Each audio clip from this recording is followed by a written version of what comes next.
Ah, nouvelle batterie de la semaine. Les chercheurs augmentent l'efficacité des batteries de 25%. C'est pas mal, un cas. Alors, l'Institut des sciences et des technologies de Skolkovo, je ne sais pas où ça se situe, est-ce qu'ils vont le dire dans l'article sûrement.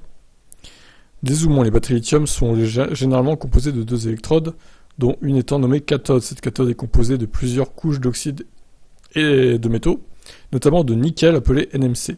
Ces NMC eux-mêmes sont composés de minuscules particules, de la même manière qu'une gravure plus fine d'un processeur permet d'améliorer la puissance de celui-ci en y intégrant plus de transistors.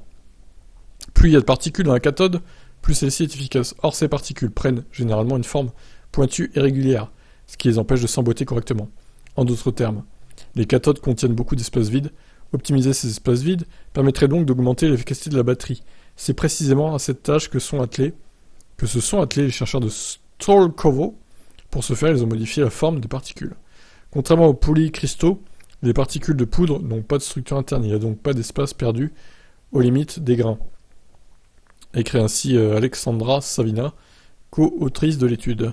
En outre, il est possible d'empiler davantage de monocristaux de forme sphérique dans le même volume limité que les cristaux de forme octaédrique, ce qui permet d'obtenir une plus grande densité. Voilà. Pour comprendre tout ça, il faut avoir fait Bac+10. Voilà. Qui dit plus grande densité dit également plus grande efficacité et de facto une meilleure autonomie. Selon l'étude, cette nouvelle forme de particules permet d'augmenter la densité d'énergie de 25% par rapport aux batteries traditionnelles. Cela signifie qu'à taille égale, ces nouvelles batteries permettront aux automobilistes de parcourir une plus grande distance qu'avec leur batterie actuelle. Eh bien, vu que le site est .ru, j'imagine que c'est russe, en fait. Tout simplement. Ouais, à l'ouest de Moscou, ouais, c'est ça. C'est en Russie. Et ben voilà. La Russie travaille sur les batteries révolutionnaires, du coup.